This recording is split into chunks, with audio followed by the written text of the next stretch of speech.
don't think so. All right, so what I'm gonna do is I'm going to fade to black, and then you can do your Negro, thing. you get black. I'm gonna fade to blacker and drop out.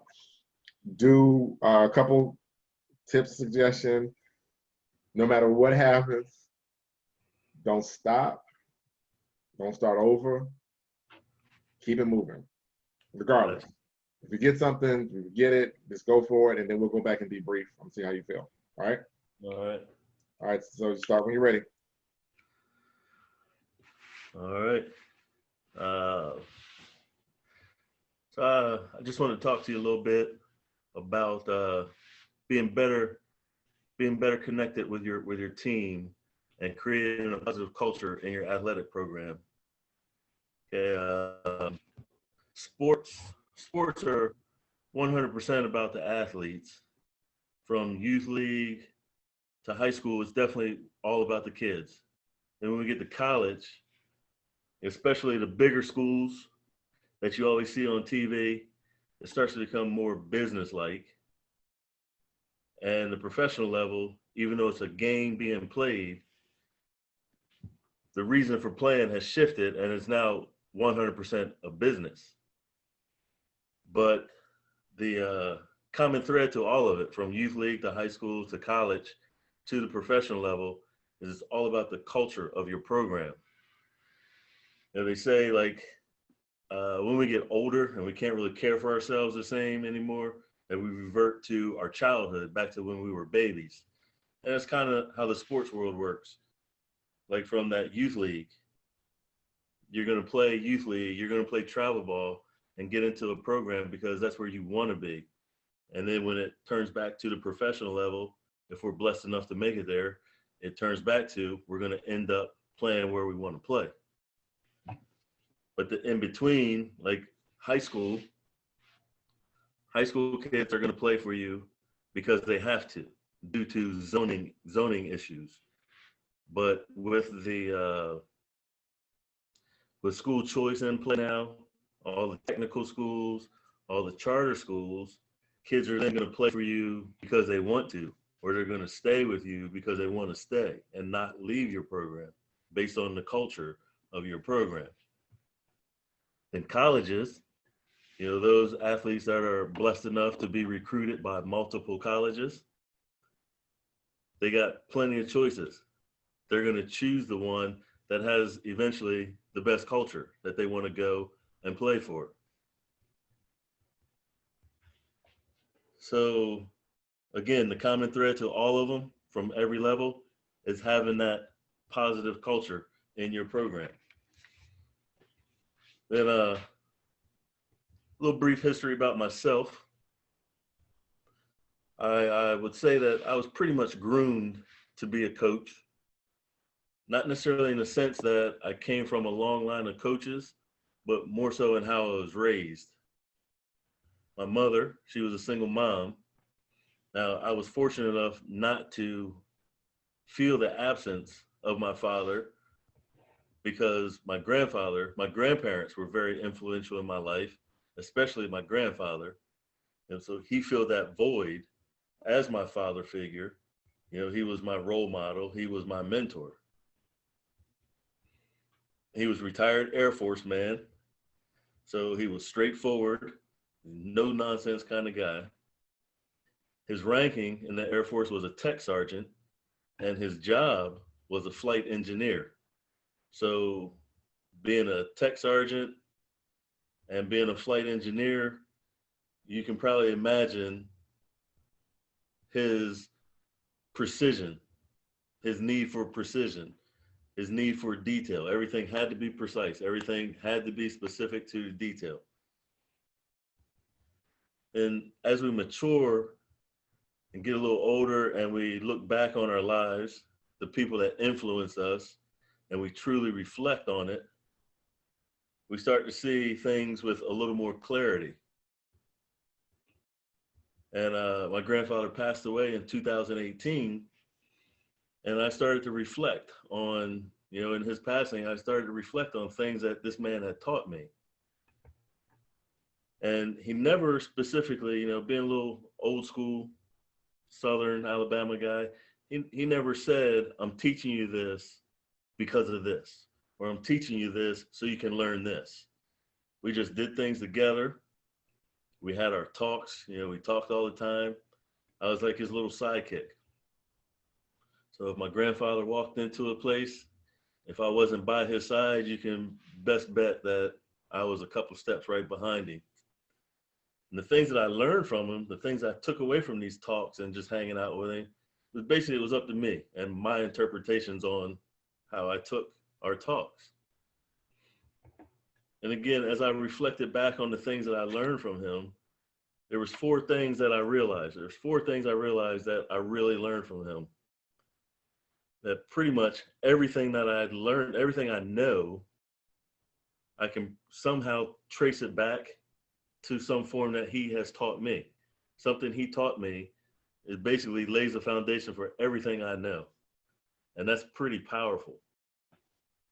And two, that I trusted everything he ever told me. I trusted everything he ever asked me to do. Because when everything was done, when it was all said and done, everything always worked out. Everything looked good. Everything was, again, precise. Everything was detailed. So with that, he earned my trust and he always kept my trust because pretty much everything he told me worked out. And three, every story he told me, every activity he had me do, there was always some sort of life lesson in there, some sort of life lesson to be learned. And he's shown me so many things, he's taught me so many things, and I still apply it to my life today. And four, he always encouraged me to be a leader in the community, to be a mentor to my peers, be it in the church groups, in Sunday school, in regular educational school, in the neighborhood, in sports. He always encouraged me to be a mentor, to be a leader. And all the while, he was my mentor. So again, as I reflected on my life, I realized those 4 points were instilled in me, and I implement those 4 points now in my coaching to create a fun, positive, learning conducive culture. And that's how my grandfather groomed me and molded me into being the coach that I am today. So that first point that I mentioned was the knowledge that he taught me. And knowledge is power. So how can we use our knowledge for power? We can share our experience. Now, by experience, we can talk about our number of years of experience. We can talk about experiences that we've been through. And we can talk about good experiences, bad experiences, things that make you laugh, things that make you cry. But that first point in our experience in years, those kids are going to relate the number of years you've been coaching to the fact that you know pretty much a lot.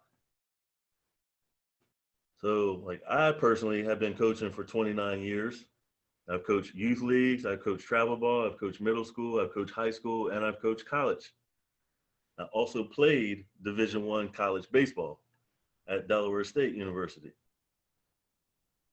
So when I throw that out there to a group of kids I'm coaching, they're, wow, 29 years, wow, yeah, he's been coaching a long time.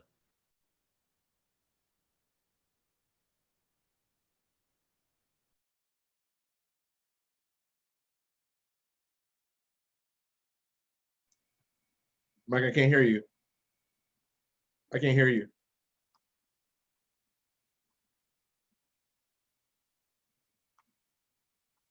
Wesley College, 2005, 2006. And that experience was pretty much the turning point of my coaching career that, I've taken a lot from that and I use now.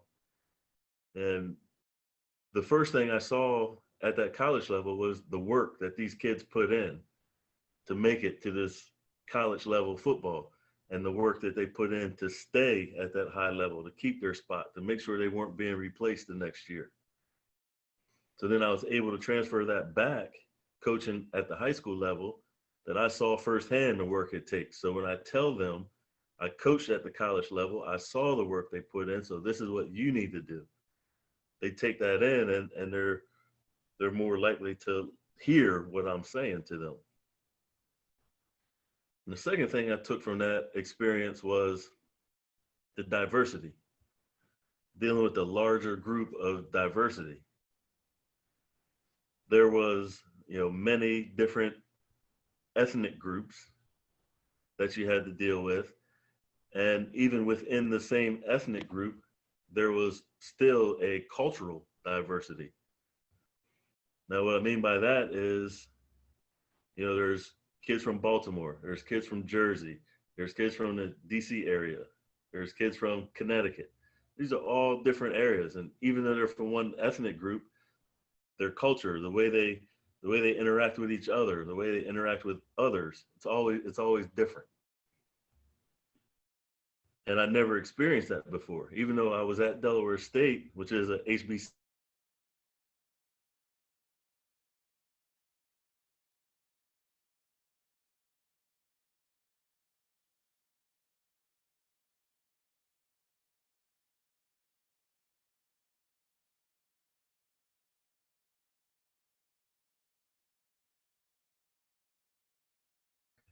So what that taught me was that I had to learn how to deal with the diversity.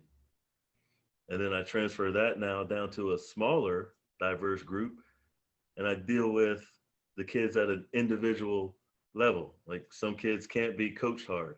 Some kids have to be babied. Some kids you can yell and scream at. Everybody's different. Got to learn what it takes to deal with them. So again, I just use that knowledge that I learned, and that's my power over these kids. Not over them per se, but that's the power I have in the knowledge that I use. And that kind of leads me into the second point. It's earning that trust. So again, if you use that knowledge as your power, you're going to earn their trust. They're going to trust that you know what you're talking about. You tell them about all the knowledge that you have. They're going to trust that what you're telling them is true, is right. It will work. Most kids, they'll trust you right from the beginning. They'll trust you right from jump just because you're the authority figure. Kids today, they are a little wild, they're a little rowdier, but for the most part, they're still good kids and they do have respect. So they will respect you just because you are the authority figure. It is your job to then keep that respect, keep that trust. Then another way you can do that is by sharing your experiences now. Not your years of experience, but now you share more your personal stories, your success stories. Kids you've coached that made it to higher levels, teams you've coached that were very successful. And another way to do that is by using fun. Use fun as a weapon. As a weapon. What do you mean a weapon? We don't want to hurt the kids, whatever. But by that, what I say is kids are kids. At the end of the day, again, they're kids. Kids don't want to work hard. Kids want to play. They're immature. They're kids. They want to play. But at the same time, they're very competitive, which is why they're playing this sport, because they're competitive. They want to win. So when you want to do some drills, go over the drill, show the drill, and then you implement that drill into some kind of competitive form of a game, some competitive drill type of situation, be it relay race, whatever. Split them up into teams. Automatically, what these kids are going to do, they're going to push themselves because they want to win this competition. They're going to push each other because they want their individual team to win this competition. So then when this is all said and done, they're going to do this drill the way you want it. They're going to get lots of reps and they're going to work hard and they're going to be tired. They're going to wonder why they're so tired. But they're going to be tired because they were working hard and didn't even know it. So then after we use that in the competition form, we can also use fun again, as sharing some of our stories, some of our experiences, some embarrassing moments that you've had. Get the kids laughing with you, laughing at you per se.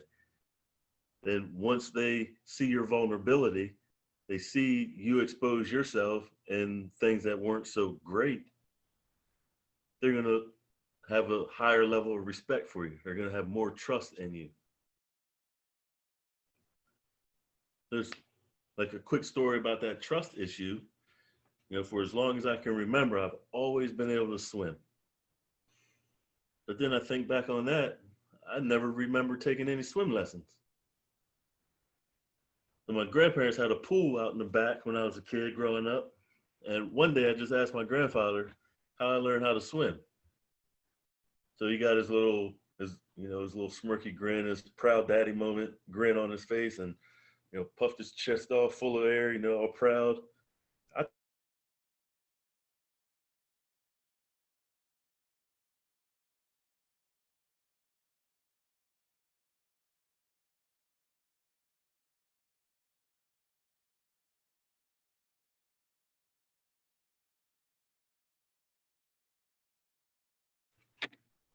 So my grandmother interrupts again, and she tells the story her way.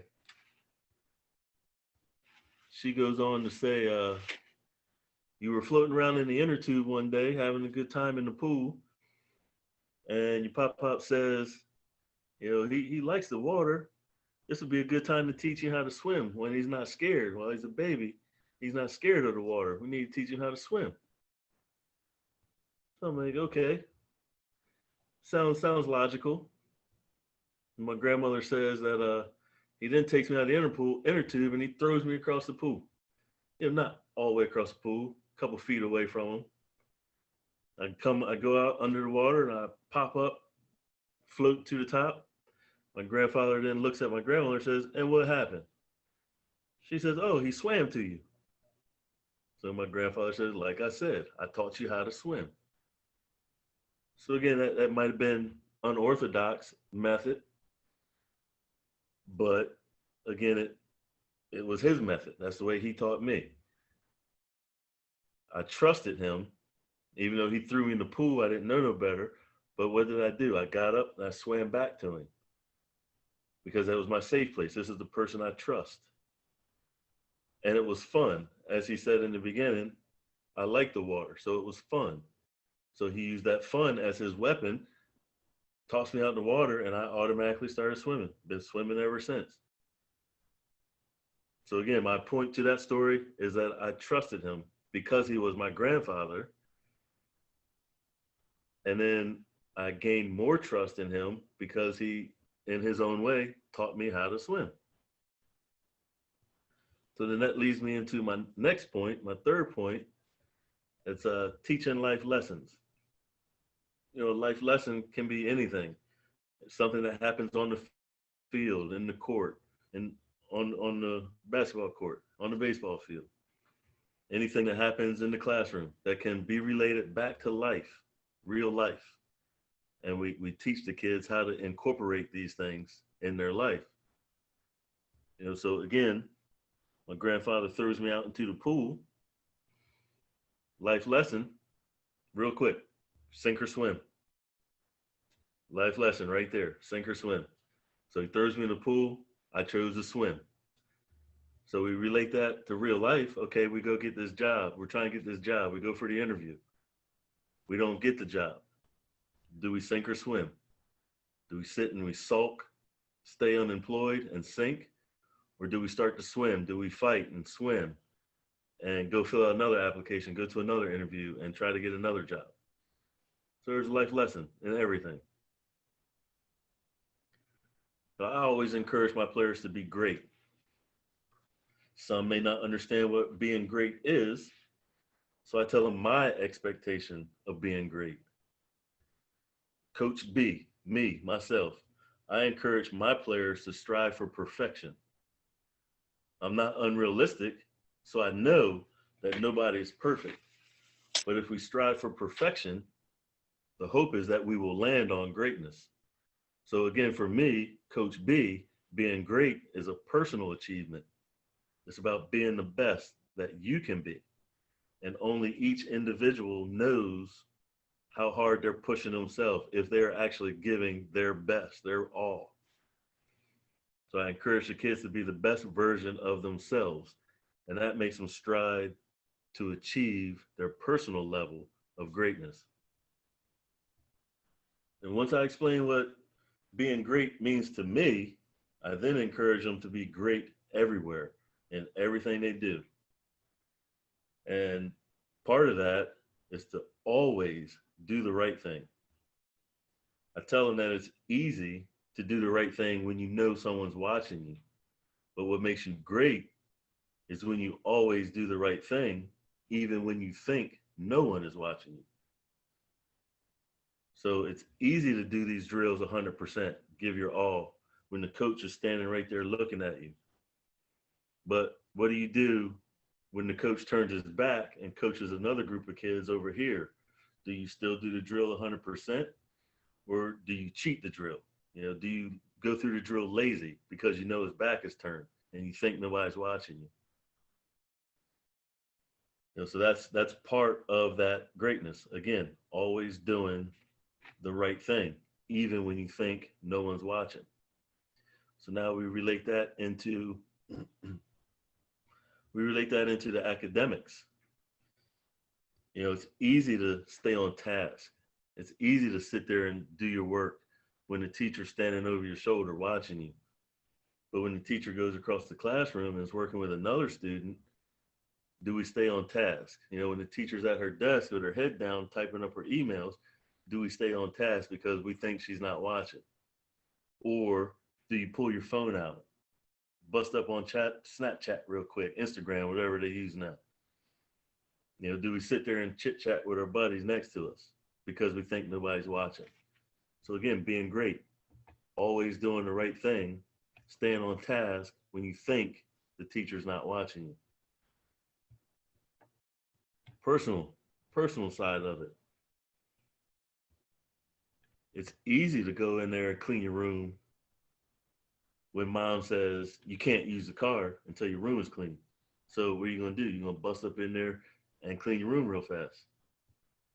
But if mom's not on your tail to clean your room, will we clean our room unsolicited? Or even better yet, will we clean our room and keep it clean? So even being great at home, doing those things when there is no reward, doing those things on your own.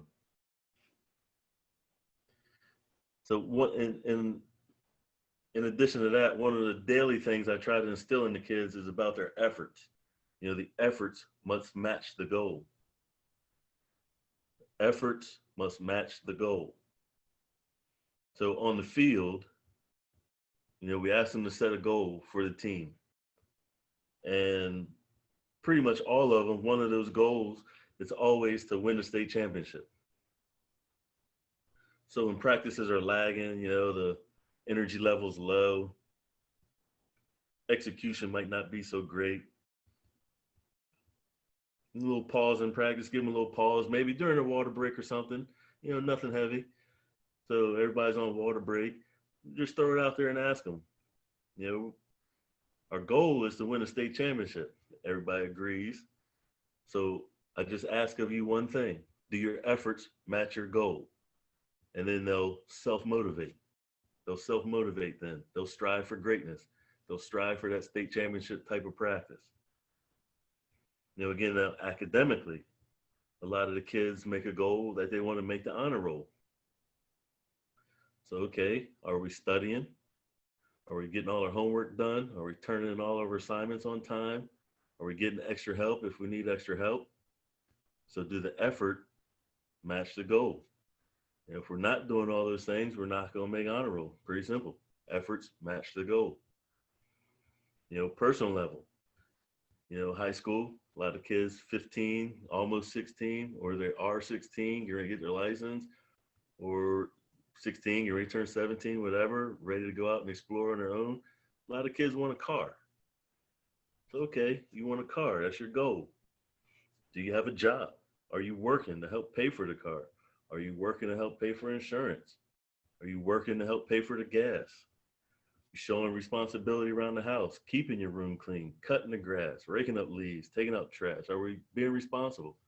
Show our parents that we're responsible enough that we can have a car. Again, does the effort match the goal?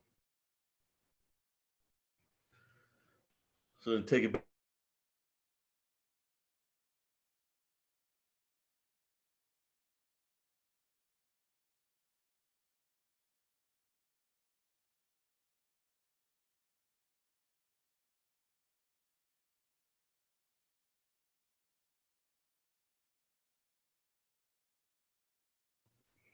Is to be a mentor student.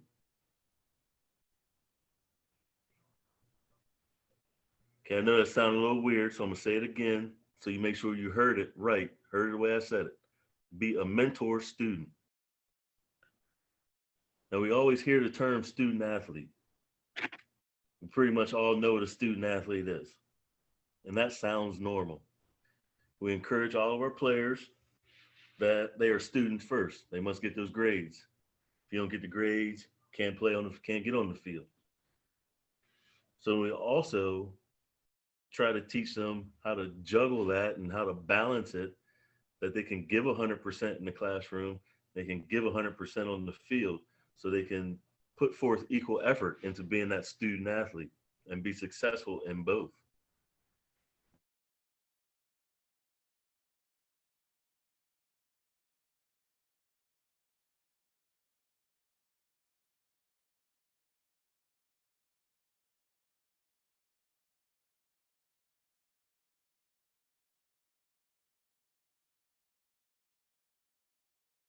Is who's going to mentor us? Who's going to teach us? Who's going to be our role models? Now, I know I don't know everything, and I know I don't see everything. I don't have the eyes in the back of my head, you know. I got peripherals, but I'm getting older. My peripherals don't go as wide. I don't know the answers to every scenario. You know, if a team's running a play and I can't stop it, I've tried different things trying to stop it, and I just have no success. I have no idea how to stop this play. So I gotta have my mentors. You know, mentor can be a trusted family member, a respected member of the community, one of your peers. Anyone you trust, anyone you respect can be your mentor, and you can have more than one. Like I said, on the field, in the middle of a game, I might not know how to stop something. My assistant coach might come to me and he sees from afar, and why don't you try this? So I have to be open. I keep an open mind to others' point of views. Because again, he sees something I don't see. He brings it to me. I can't just be closed-minded, say, oh, no, you stick to what you run. You know, I got to be open-minded to others' point of view. Got to be willing to implement, try different strategies. Again, going back, you know, like I said, some kids can be coached hard. Some kids got to be babied. Some kids you can yell and scream at. Some kids you got to tap on the head. Oh, it's going to be okay. So you have to be willing to accept different strategies. You know, again, one of your other coaches might come to you and say, hey, coach, you know, he's not really feeling that. You might want to try this with him. You know, you got to be open to trying that. You know, we need to go to clinics. You know, we go to these coaching clinics. You know, they usually have people from all over the country coming in from different regions of the country, different ethnic groups that they coach, you know, different regions of culture that they coach. So we need to go and see what works for them. You know, maybe we can implement some things that they do. You know, we need to go to camps. You know, now when I say go to camps, we need to attend the camps like as a camper, and then we can learn, participate in activities, and learn what they're teaching us. And we also need to go to camps and work the camp. So then when we're working a camp, now we can implement things we've learned. We can implement things we want to try. And that's just going to help broaden us. You know, these kids come to us with all kinds of questions. So now who do we go to when we have a question? That's why we need to have a mentor. So these are some things, those are little few things that will always keep us learning. And something my cousin says all the time, uh, best-selling author Mark Wiggins, in one of his books, he mentions that when we stop learning, we need to stop coaching. So again, we need that mentor so we can continuously learn. And the more we learn, the more we can teach. So just to refresh things, refresh everything, be better connected to our kids. That'll help build that positive culture. By using knowledge as your power, by earning kids' trust, teaching them life lessons, and being a mentor student, we'll build a good connection with our kids and we'll be able to have that positive culture. Once again, gain knowledge, teach knowledge, learn kids and their personalities, deal with them accordingly, and earn their trust. Third, share things you've learned, teach your kids life lessons, things they can hold on to and enable them to grow into positive young adults. And fourth, be a mentor student, always continuing to grow and learn as well as teach. And that's it.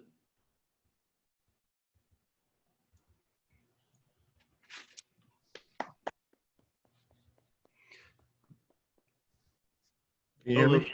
Yeah, I kept getting something popping up. Like a lot of times I paused to lean in. Yeah, you went in and out. Yeah, it kept popping up that my internet was weak. Right, and I was like, Mike, can't hear you. And I was like, okay, he can't hear me. And then you freeze and you came back and then you the whole time. Huh? I saw that you were muted the whole time. I wasn't muted the whole time. Yeah, a couple times I couldn't hear you. Yeah, because it kept, like I said, it kept popping on my screen that my internet connection was weak. Yeah. Let's see what the internet thing is on this screen. All right, how you feel? Well, like I knew you said something about like in that close, the kind of like let me just share one last story with you. Mm-hmm. Now that's where I was like, would I put that like when I touched on the 4 points again right there at the end? Mm-hmm. Would I put like let me share a short story with you real quick? Would I put that before that?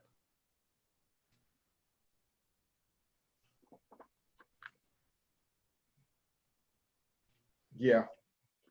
Yeah, I'll put the story before it, and then because the last thing you want to leave them with Is the bang, bang, bang, bang. Right. You want to just bang them out. You want to leave them with the points, and then in a closing. So I like that last part. You see, I gave you a shout out. I heard shout out. What happened to the first story? Did I not hear the wheelbarrow, the woods, and the Jackson story, Jackson 5 story? Yeah, see, that's where I was going to throw that at the end. Mm. Because like the beginning, I just basically touched on my whole upbringing. Right. And how he pretty much raised me. Well, yeah, I mean that was fine. Do you feel like you left anything out, or you feel like you got all your points, or has you had it laid out in the sheet? Do you think you got everything? I think I gotta like the mentor part. I think I can throw something in there, okay. Like about like who I have as a mentor. Like I think I can throw something in there. Mm-hmm. Yeah, I think you definitely want to do that. One of the things too is at the beginning of the story, at the beginning of the whole presentation, I think you need to start off, when in doubt, to introduce yourself. I know they'll read the bio or they may have a bio that they read, but to get you moving, hey, my name is Mike Valentine, junior senior, and some of your background about myself, right? Okay, all right. So like kind of flip that. Yeah, get you in there first. I can get your your brief background and blah blah blah. I grew up in Delaware. And one of the things I remember growing up was, you know, talking about your mom, your dad, your grandfather. My grandfather was my first coach. I don't know, I knew he was my coach, but he was my first coach. We did everything together. It took me all over the place. I like what you said about him being in the service and him being a staff sergeant, whatever. If you're talking in that area, everybody's gonna be nodding their head like, because they know about the Air Force Base. I'm like, okay, what does a staff sergeant do? And then you explained it. I was like, oh, bet, yeah, he's gonna be one decency and order all the time. And my grandfather had this unique way of teaching lessons to, like, not just me, but to everybody. I remember, boom, boom, boom, boom, boom, setting them up. You set them up for the story about your first coach. Yeah. You Okay. be your first coach. Give them that first coaching story, and they can all relate to that parent, that parental unit who did something similar, teaching life lessons, right? I got a story about my dad building a deck. It's in one of these books about how we had to learn this lesson about building a deck and how tediously boring it was. But what he had taught me was that if we don't take time in this foundation right here, right now, by the time we get to the top, it'll be a foot off, right? So I had to redig some holes. I had the same kind of experience, redig some holes. You know, that kind of thing. You want to tell the stories that speak to your core values, where they come from and why they permeate your coaching and this thought that you're having, because it's that fundamental. If we don't get our fundamentals right, coaches, then whatever else we do is going to be off greatly by the time we get to the end of it. Stuff like that. And so then you can move into your points. I know you talked about your coaching, your experience with coaches and all that kind of, that was pretty good. That might be a good time to drop, again, your credential. A lot of the things that we're going to talk about right now, I use while I'm coaching high school over at River Run High School. Daily practice, y'all, daily practice. So I'm sharing to you stuff that I actually use and have found to be successful. Change the whole template, of which you'll change the whole tempo. Now you ain't just talking, you about to share some of your own sauce. Okay. You know what I mean? And then you can go into your points. Though, yeah, the only thing there is that I think that'll help. Now, do you ever get like amp and hype? Or are you just straight, no flex in tone, no nothing? Are you pretty much straight all the time? No, well, it's kind of like you said. It's like, just sitting here in a chair. You know what I mean? It's As tough. opposed to you can walk around and get animated and like see a face here, a different face there. And Mm-hmm. Okay, and right, but from I mean, now, I'm not like high energy through the roof like Ray Lewis style. no, nobody wants that. That's exhausting. Yeah. That's exhausting. Ah, Jesus, Right. like I've been in practice, but using pace, tone, and flex of voice helps the listener ride with you. You know, speed, yeah, tempo, speed. I think if you were to tweak up just a little bit in certain areas, like telling the stories and then slow down to get real, real personal. And this just comes to practice. I mean, I can pinpoint them, but it's not gonna do any good until you go back. You're gonna listen to this one and hear it. If you hadn't recorded, I want you to listen to what you said. And then I do want you to practice.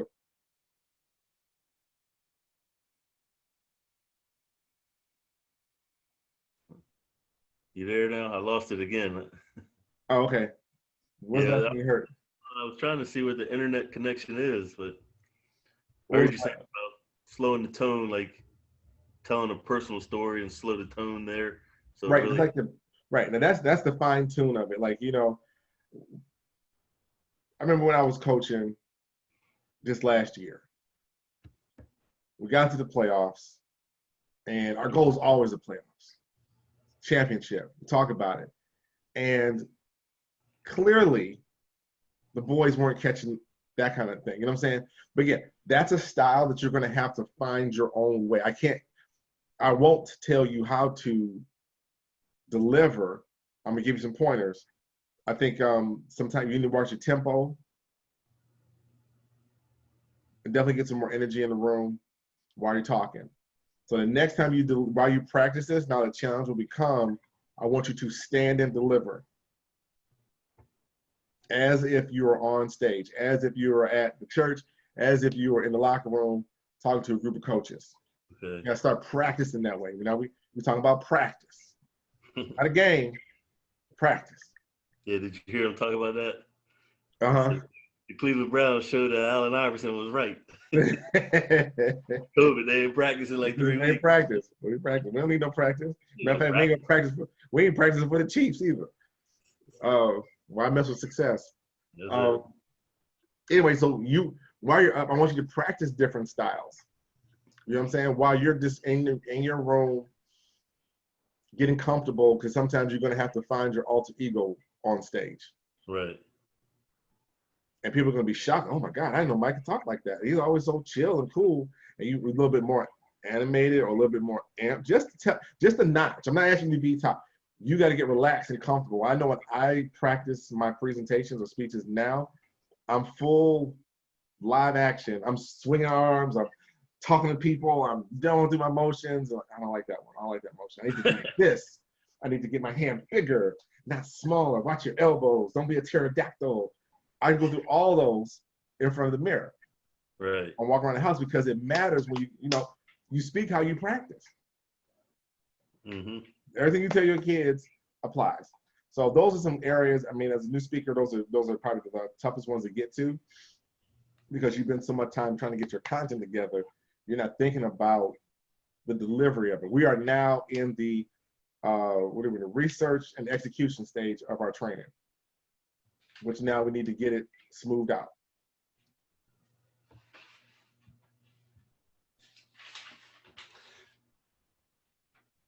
But I think it'd be all right. It'd be good. It'd be good. It's about 20. I'm trying to time you. I think it's about 20 minutes. Even at that pace, which means you speed it up a little bit. You'll speed up because on stage it's probably about 15 minutes. So you have time to tell a longer story. Okay. You know what I'm saying? Yeah. When you go through top to bottom, give yourself probably 30-minute practice times, like for full runs. When you go, I'm going to give you like a coach. We're going to break down the route tree. Right now, we're just running hooks. We're just running hooks right now. Offense is working on their own thing. So you got to break it down. So you work on the story, right? Then you work on your transition. Then you work on your points. Then you work on your transition, and then you work on your exit. Then you run it top to bottom. That's a good way to practice a presentation. Okay. Because you want it to be seamless. And each one of those components, if you look at it, each one of those components requires a different set of energy. Right. You know, intro, I need to lock you in. Then I need to transition, I need to set you up, and I need to hit you with these points, slow and steady. Don't miss nothing. Then transition you to the setup to close, gotta leave you higher. Then when I brought you in to this room, I need to match the high at the beginning of the presentation. I don't like leaving people on a low. So in that, all those practices, you're gonna have to find your style and your comfort. One of the things I talk about with speakers is your 180 when you're speaking. It was called speak to your opposite. Excuse me, speak to your opposite. And what I'm saying is, if you're low, monotone, chill speaker, you need to be a little bit more hype. You need to be out there. Right. And what happens is, you find yourself in the middle. Right. Right? You find yourself in a nice space of flux. You won't go all the way up here because you can't maintain that. You can't maintain this all the way down here because that's what you normally do. So somewhere in the middle is the exact sweet spot for Mike, the speaker presenter. And you're gonna have to find that.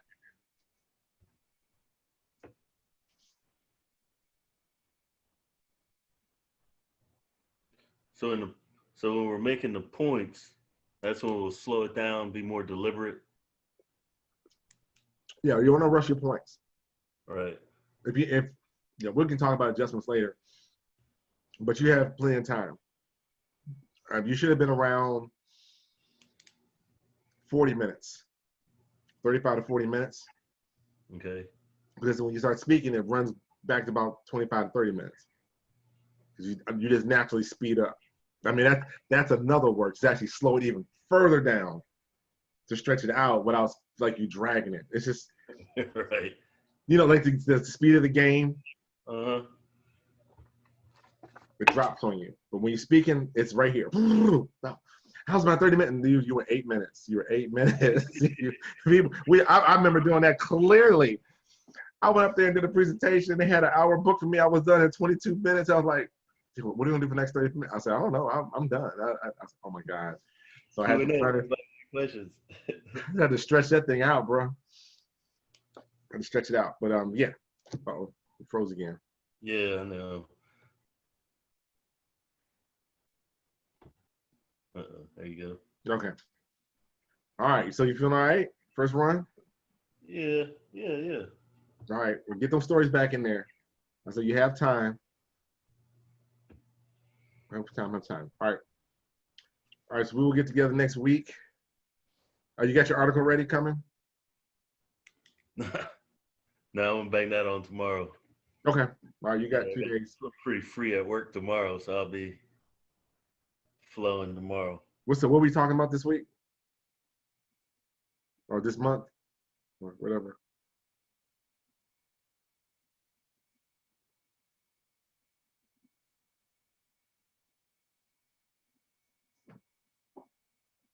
What are you talking about? Hello?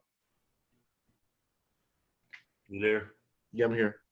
Yeah, that's what you had asked of me, is my definition of great. Oh, yeah.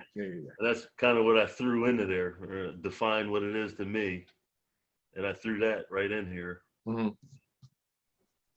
So I'll just embellish on that a little bit, expand on that Mm-hmm. a little bit for the article. Okay. That works. Looking forward to it. We got the picture ready to go. Yep.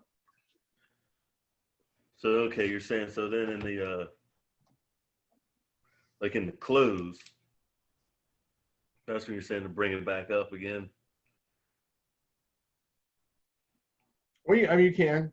Yeah, I mean, you don't leave them on a down point. That's why I think if you're going to drop the, don't be a, gonna stop learning, quit type of thing. You don't want to leave it there. That's kind of a down. Oh, wow, that's harsh. You want to elevate them on the way out the door.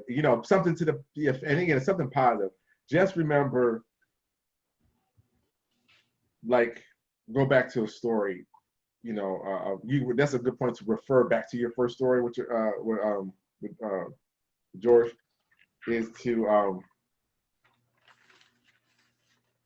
go back to one of the lessons in the story that was like shocking to you. Like, as coaches, our job is to, now we're going to motivate on the way out the door. That's the lift, is to motivate, right? We hit them with the truth. Shocking, like, oh my God, I can't believe you said that. Yes, I did. And now I'm going to motivate you and encourage you and call you to action. Keep learning. Keep working with your kids. Remember, you have impact. The smallest things that we do in our practices, the smallest things that we say to our kids, the things that we don't say to our kids, those things matter. Just like it mattered to my grandfather that I moved that wood, that log, or whatever I did in a certain kind of way. I didn't understand it, but he did. And it was his job to teach it to me, so I understand it now. That's our job as coaches. I'm Mike Valentine. Be the best you can be. Be great. Be greater than great, because that's better than being bad. I don't know. Whatever you're saying. little hashtag. Hashtag, I'm lit. I'm out to the piece. Right. So something like that. You want to motivate them on the way out the door.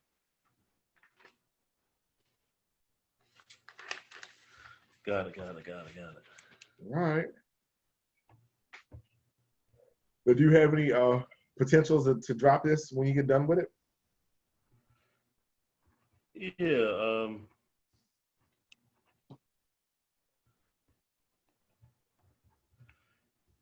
That's what I was talking with my one buddy, and I was just running the idea, like the concept, the thought process that I have, to build that connection with your kids, to create that culture. Mm. And then like he was like, man, he's like, yeah, he's like, we need to get that out, man. Like a whole lot of people need to hear this. And like I showed him the article, and he liked that. And then I told him, yeah, I'm trying to do this with it. And then I hit him with the 4 points, and he's like, yeah, man. He's like, that's good shit right there, man. He's like, definitely hit up the Ducks, the Stallions, MOT. Those are Pop Warner youth league football organizations. They got the 8Us, the 10Us, the 12s, the 13s. So they're big organizations. So that's where I might try to get in with a couple of them and start there. Mm-hmm. Mm-hmm. Mm-hmm. Your culture conversation. What are you saying about culture? As far as in like the culture of a program, You made a comment about culture. or culture as in diversity, No, culture as in the way we do things. as in like the program, like Mm-hmm. positive culture. Because at the end of the day, like parents are going to put their kids in a youth program because you have a good culture, a good organization. The Okay. culture of the program is positive.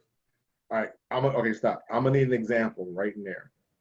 You Okay. talk about culture, talk about good team culture. You think of, programs like, who got a good dang on program? The Spurs or the Clip or the Warriors. They are known to have great pick a football program that has a good culture, right? I don't know about the Mud Hens over there, or you can talk about The blue hens, dog, get it right. the Blue Duck Hen, somebody's program, or maybe of a real strong something that everybody knows about. Like everybody in your community knows this high school, this coach, this program is known as this culture thing. And the reason they're known for this culture thing is not because they won all the games. It's the way that they approach the game, the way they approach the kids and the parents interact. It's a mindset, right? Mm-hmm. That you need something in there to really expand out, explain to the audience what you mean by culture.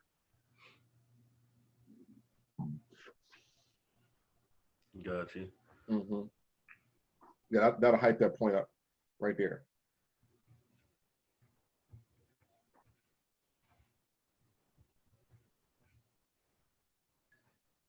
All right.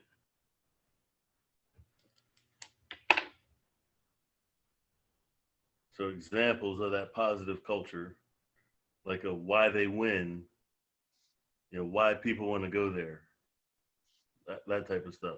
Yeah, Examples. and necessary, and actually, I think at that moment you want to move away from the wins The win, yeah. and get to the winners. That program, they're known for creating winners, and a winner is a person who, on time, work, good kids, hustle, focus, and then the wins come. You go focusing on the wins. That's short. That's a short-term goal. Creating Right. winners creates a culture because, what you can use. You can roll back to your bigger football programs. Pick Alabama. You can talk about the culture at Alabama. Okay. Plug and play. Who said that? I heard this about, it wasn't Ohio State. It must have been Alabama. And it was Shannon Sharp, and I'm talking this morning. And one of the things they were saying, or yesterday morning, what Steve was saying was in Alabama, the coach needs to be more of a administrator than trying to coach. And they said in Alabama, the way they're structured, the first string teaches the second string. If I'm a tackle, right, I'm a first string tackle, it is my job to teach the tackles behind me the Alabama offensive tackle way. Top down. Everybody teaches the person behind them about the culture of winning offensive line. You know what I'm saying? So it's an expectation. Everybody already knows. You go to Alabama, you're expected to, A, you're going to win a championship or compete for championship. B, you're going to work hard. C, that there's no shorts. Everybody's going to be ready to go, and anybody can start anywhere else. That type of thing. You know what I'm saying? You go to Alabama, you go to LSU, anybody in the SEC, pick one. You know what I'm saying? Use something out of your bailiwick that people would immediately go, yeah, he's right. I know that. I know that to be true. Because the moment you do those things, they again connect to you as the expert. So that's why we give expert, that's why we tell stories, and that's why we make examples so they can relate to what we're trying to say, especially if our concept is a little different presenting than what they're used to. We can talk X's and O's, there ain't too many different ways to present them. You know?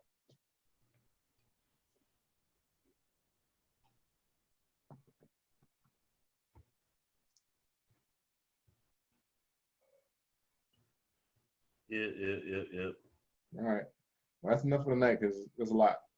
But I remember you're right there, though. I'm proud of you for getting through this. The first run is always the roughest. It's a great starting jump off point to build off of. And you have Dropbox, right? Who? Dropbox. I don't know. All right. Well, I'm gonna send you a link to Dropbox. I'm gonna put this in so you can see you speaking, so you can hear it. Because I was recording it. All right. So you can watch the film because film don't lie. I had to ask one of the kids. You know, kids know all that stuff. It's pretty straightforward, but yeah, I'll send it that way. Dropbox on here. Because I don't know how to. I can't zip it and uncompress it. Blah, blah, blah. Or if that doesn't work, let me know, and I can throw it to YouTube and give it a private link so you can watch it that way. Okay.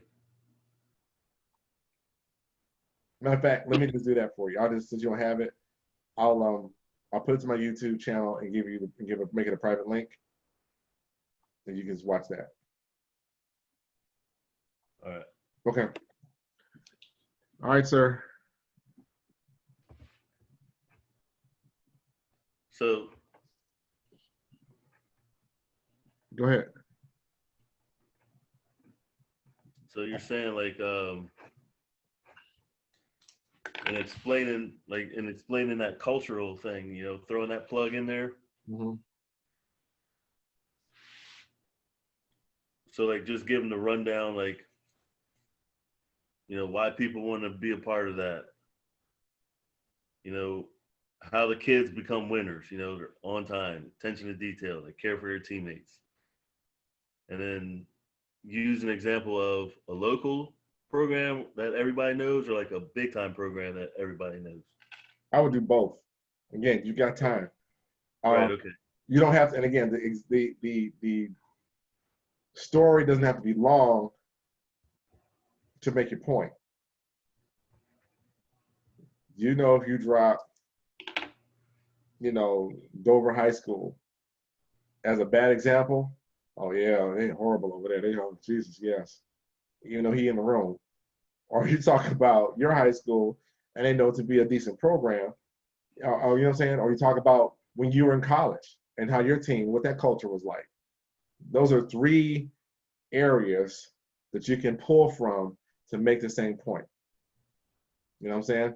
So once again, back to the core method, when you have your stories lined out on our research and our organization, we got our stories lined out, you may not have time for all three. Well, they're not going to know the blue hen story, so I'm not going to drop that. They may not care. I see a lot of SEC flags up in here. So let me grab the Alabama story for the culture discussion. See what I'm saying? Yeah. So you don't have to use all three every single time. Right. If you need to stretch it out, you could. If you don't have the time, you pick it. You pick the most relevant one to the audience that you're dealing with. So that's why I always talk about having multiple stories and multiple examples to use at different times. Gotcha. All right. All right, big sir. Come along nicely. We'll get it together. We'll make this joint fluid. All right. Sound good. All right. Have a good night. You do the same.